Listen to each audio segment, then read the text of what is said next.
बच्चों, आज मैं आपके लिए एक कहानी लाई हूँ। डोलापुर नाम का एक गांव था। उस गांव में एक किसान अपनी पत्नी और 4 बच्चों के साथ रहता था। एक दिन किसान खेत में काम करने के बाद अपने घर लौट रहा था। जब वह जंगल के रास्ते से गुजर रहा था तो उस पर एक शेर ने हमला कर दिया और उसे मार दिया। जब यह दुखद समाचार किसान की पत्नी को मिला तो वह दुख से व्याकुल हो गई। उसने इस संकट की घड़ी में बड़ी मुश्किल से खुद को संभाला था और धीरे धीरे अपने दुख को भुलाकर अपने बच्चों का पालन पोषण करने लगी। वह अपने बच्चों की हर ज़रूरत के लिए दिन रात काम करती, खुद भूखा रह के अपने 4 बच्चों की हर ज़रूरत को पूरा करती। इसी तरह वक्त बीतता गया और बच्चे पढ़ लिख कर बड़े हो गए और 4 बच्चे बहुत बड़े व्यापारी बन गए। अब उनके घर में किसी भी चीज़ की कोई कमी नहीं थी। घर धन धान्य से भर गया। 4 बच्चे बड़े हो गए और अपने पैरों पर खड़े हो गए तो किसान की पत्नी ने उनका विवाह करवा दिया। अब 4 बच्चों का विवाह हो गया। समय बीतता गया और 4 बच्चों में आपसी मतभेद बढ़ गए और 4 अलग अलग हो गए। समय के साथ साथ किसान की पत्नी काफ़ी बूढ़ी हो चुकी थी। अलग होने के बाद 4 बच्चों में से कोई भी अपनी माँ को अपने साथ रखने के लिए राजी ना हुआ। अंत में उन सब ने मिलकर फैसला लिया कि एक महीना माँ हर बेटे के साथ रहेगी। अब माँ उनको बोझ लगने लगी थी। वह उसे समय पर भोजन भी नहीं देते और ना ही उसकी देखरेख करते। अब वह सभी अपनी माँ से परेशान हो गए थे।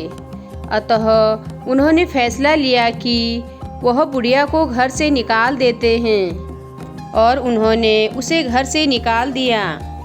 बेचारी बुढ़िया उस घर से निकलकर एक जंगल में कुटिया बना के रहने लगी। जंगल में उसे कई दिनों तक भूखा रहना पड़ा। बाद में समय के साथ अपने पति को याद करती और खूब रोती। उस जंगल में उसका दुख सुनने वाला कोई नहीं था, परंतु जिसका कोई सहारा नहीं होता, विधाता उसी के लिए कोई न कोई रास्ता जरूर खोल देता है। और एक दिन बुढ़िया के पति उसके सपने में आ गए और उसने उसे एक गड़े हुए खजाने के बारे में बता दिया। वह बूढ़ी अपने पति के बताई हुई जगह पर गई तो सपने में बताई बात सच निकली। उस धन को प्राप्त करने के बाद वह उस जंगल में आराम से रहने लगी, परंतु उसकी मुसीबतें कम होने का नाम ही नहीं ले रही थी। खजाने वाली बात उसके 4 बेटों को पता चल गई। उनके मन में लालच आ गया। उन्होंने बुढ़िया को मारकर धन को हड़पने की योजना बना ली। वह उस जंगल में चले गए और अपनी माँ से वह धन मांगने लगे।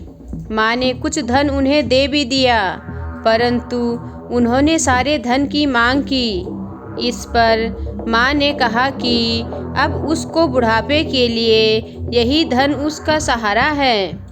तो यह बात सुनकर उसके 4 बेटों को गुस्सा आ गया और उन्होंने उसे धक्का मारकर जमीन में गिरा दिया। यह सब किसान की आत्मा देख रही थी। बच्चों ने उसे मारने के लिए चाकू निकाला। जैसे ही बच्चे उसे मारने के लिए आगे बढ़े तो किसान की आत्मा अपने विकराल रूप में प्रकट हो गई, जिसे देखकर 4 थर थर कांपने लगे और डर कर भागने लगे। परंतु आत्मा ने उन्हें पकड़ लिया और कहा कि अब मरने के लिए तैयार हो जाओ।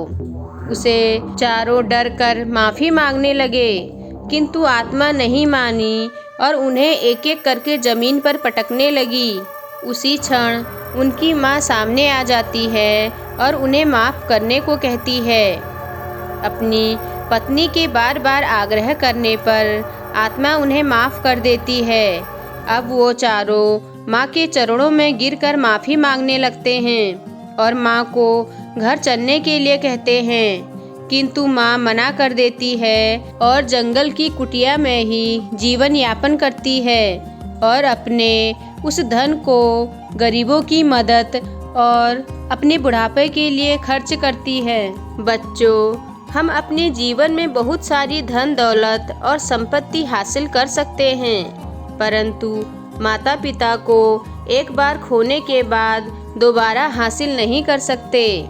प्रत्येक माता पिता अपने बच्चों की खुशहाली के लिए अपना पूरा जीवन समर्पित कर देते हैं। तो बच्चों का भी परम कर्तव्य है कि बुढ़ापे में उनकी देखभाल और सेवा करें, न कि उन्हें बोझ समझें। तो बच्चों, अब कहानी समाप्त होती है और बहुत देर भी हो चुकी है। आप सभी अपने घर को जाओ, आपके माता पिता भी आपका इंतज़ार कर रहे होंगे।